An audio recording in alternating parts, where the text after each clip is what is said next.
I give you the Philadelphia cheesesteak, or Philadelphia style cheesesteak, as it were. More on that very soon. First, a quick story. As a self-professed home cook, I used to get the question a lot, hey Nick, what kind of food do you like to make? And if you're like me at all, that question actually kind of bugged you and kind of perplexed you a little bit, because the answer was seemingly all over the map. I mean, I like making peanut butter and jelly sandwiches. I like making pulled pork. I like making baklava.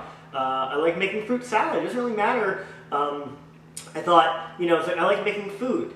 And then, a couple years ago, I actually worked at a restaurant, a sandwich shop, owned by two guys from Philadelphia, and it was a Philadelphia cheesesteak place.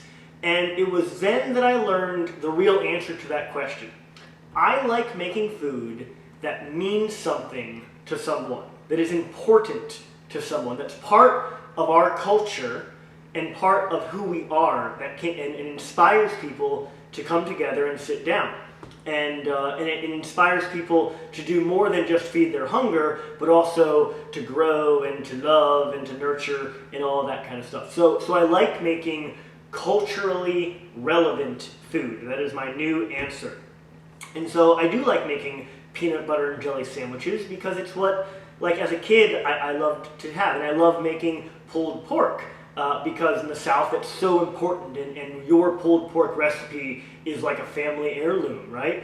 And yea verily, I love making what is probably one of the most audacious sandwiches around, the Philadelphia style cheesesteak sub. I say it's audacious because let's look at the ingredients here. I'm going to be making a classic Philly cheesesteak.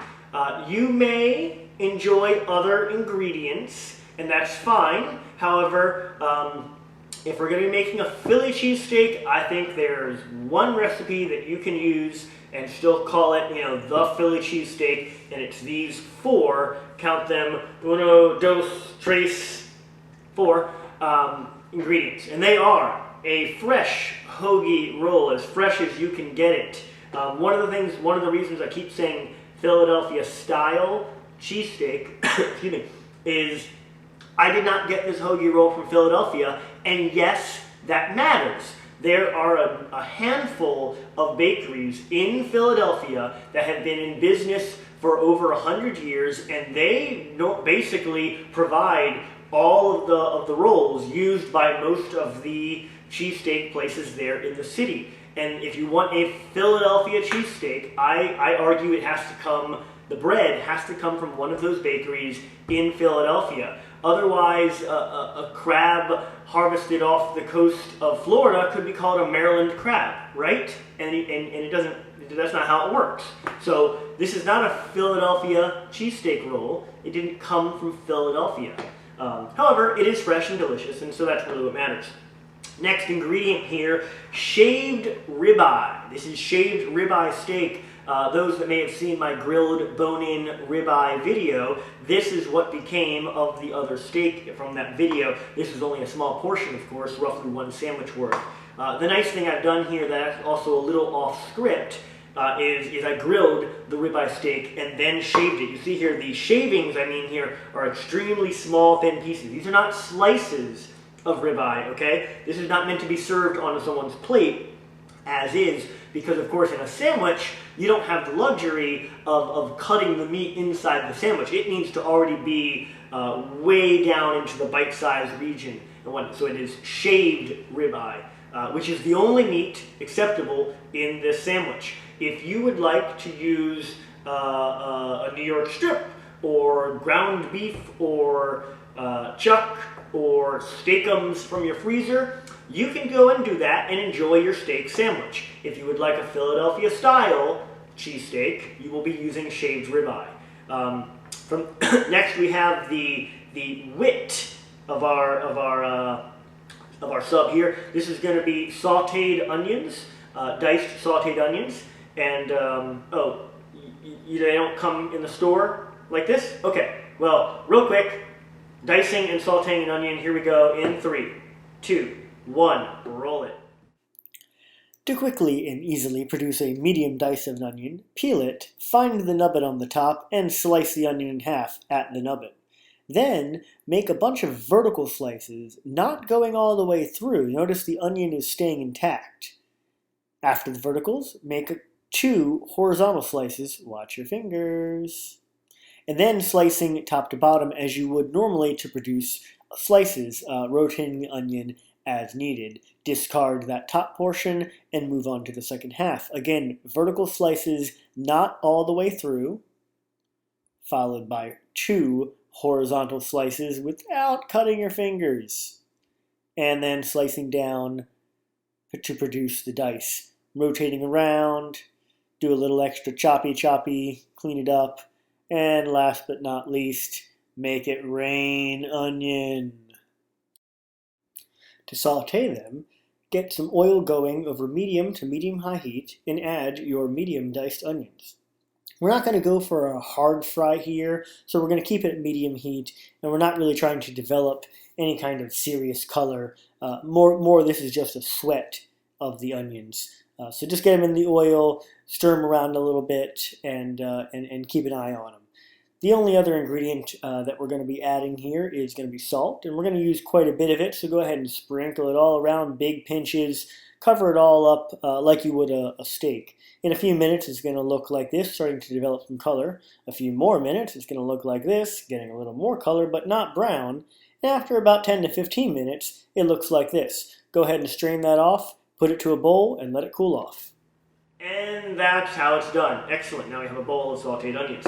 The last ingredient that you guys have all been staring at the entire time I've been talking at you. A fantastic, melty, gooey cheese sauce. Store brand, you would probably call this Whiz. This is the cheese whiz of our ingredient. Now, I admit I do not actually have cheese whiz, and so I did in fact make my own. By best I can tell, the cheese in Cheese Whiz is a cross somewhere between American and cheddar, and this is actually just a real culinary exploit. It is a cheddar cheese sauce. To see how I made that, let's go ahead and roll that footage. To build the cheese sauce, we begin, like all great things, with butter. Go ahead and add that to a pan, get it nice and melty and foamy, and then to the 1 tablespoon of butter, add 1 tablespoon of flour. This is a classic sauce building technique. You're going to want to then just stir that to combine, basically cooking the flour. Raw flour doesn't taste good. Now we're basically building a cheese bechamel sauce, so we're going to add some milk. And at this point I kind of realized I didn't really have a recipe in mind, and the milk kind of seized up pretty quick and firmed up, which would be great if I was trying to build a milk paste, but I wasn't, so I needed more sauce. Just go ahead and add the rest of the milk. I ended up using 1 cup total. At this point you can season, so I added a little bit of pepper. I didn't add any salt because, well, I'm adding a bunch of cheese at this point. Let it cook for a while first, by the way. Bring it to a simmer, let it cook, and then kill the heat and add all the cheese. Why did you put that down? Pick it back up. Thank you. Pick it back up and add all the cheese. Good man. You definitely want all of it. This was, in fact, just 8 ounces shredded. Then to tell when your sauce is done, we do what the French is called testing for nappé, where you draw a line with your finger. Yes, you should lick it, and if the line stays, you're good to go. And our cheese sauce. Wasn't that fantastic and delicious?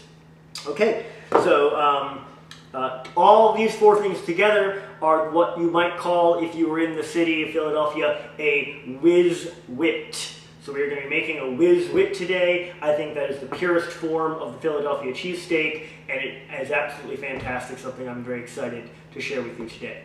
To do the actual sandwich construction, there isn't much left to do. We're basically going to cook a couple of these ingredients together and then form our sandwich over at the stove. So if you just join me over there, we'll get to doing this thing. All right.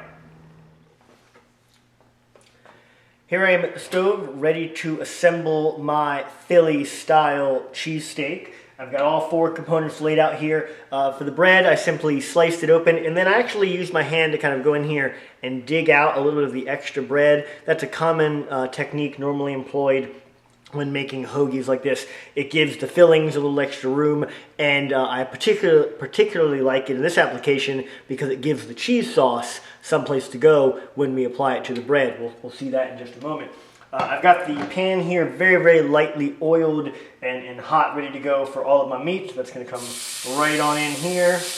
We're really just going to try to warm this all the way through and cook it a bit. When I grilled it before, I left this cut, I'm not sure if you can see here, but I left this piece pretty much rare, knowing that I was going to effectively cook it again in this time. Going to now add our onions, add a pretty good amount of the onions. You want that, since it's one of only 4 ingredients, you want it to be present.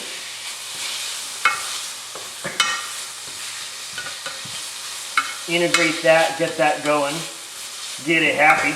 At this time, if you wanted to add pre-cooked sweet peppers or hot peppers or even mushrooms, that would be okay. I'm not here to judge. But again, today I'm sticking with Whiz Wit, basic, standard, run-of-the-mill sandwich. I'm going to go ahead and cheese up my bread in preparation. This guy is going to be done in just a moment. And when I worked at the cheesesteak place, this was pretty much the technique. The whiz would sit there in a giant vat, and we would use a long spatula, a long kind of a rubber spatula to go in there and just lather the bread all with it. So I'm just going to use the ladle in this case here and apply it thusly.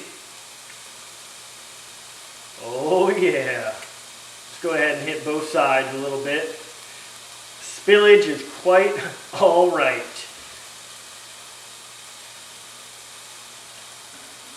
I used the word audacious before, and I think a lot of it has to do with this concept that I'm going to take what is normally considered to be one of the most sought after cuts of meat, the ribeye, and combine it with something that is normally considered not even cheese. But that is the Philly cheesesteak. I mean, that's what makes it so great, so bold, and so culturally significant in that way. It is audacious. And, all right, so we are warmed through. I still see some pink in the meat, and that's perfectly fine. When you get at a restaurant, it's normally going to be cooked all the way through. But now I'm just going to load this guy up with my meat and cheese. And as I do so, this is obviously screaming hot, and it is going to make the cheese even more kind of ooey and gooey and melty. I always love that at the steak place. Go ahead and kill the heat. Oh yeah, mountain of deliciousness. Go ahead and close this puppy up. Let the radiant heat from the meat and the onions do its job. And let's get one more shot for service, shall we? Okay, are you excited? I'm very excited. I got my sandwich here. I did go ahead and let it rest for about a minute just now. I also cut it in half. As a general note for serving sandwiches, I always cut it in half. I just find it to be an easier vessel to attack, and plus I like the kind of the angle that you get as a way of going in there. Anyways, enough chat. Let's take a look here what we got. This is not a particularly neat sandwich, but oh man, look at that with the onions and the steak, and the cheese sauce is basically at this point kind of melded into the whole thing, and the entire thing is just kind of come together. Oh my god, you don't put it down. Ew. Oh good. It's really good. Sorry. It's perfect. This is amazing. The cheese sauce is exactly what you need. The way that it just permeates through every bite like that is awesome. By shaving the ribeye, the pieces just kind of fall apart. You hardly even have to chew. The onion is so sweet and so delicious. I mean, it's just fantastic. And then see how the bread, now notice I didn't toast the bread or anything. I like toasted bread on my sandwiches, I do. But the soft bread just kind of makes the whole thing kind of come together. You do have to be careful when you eat it because it's going to fall apart. But look how buttery the whole thing is. I mean, this is a magical moment right now. And I normally don't spend this much time during service, but good.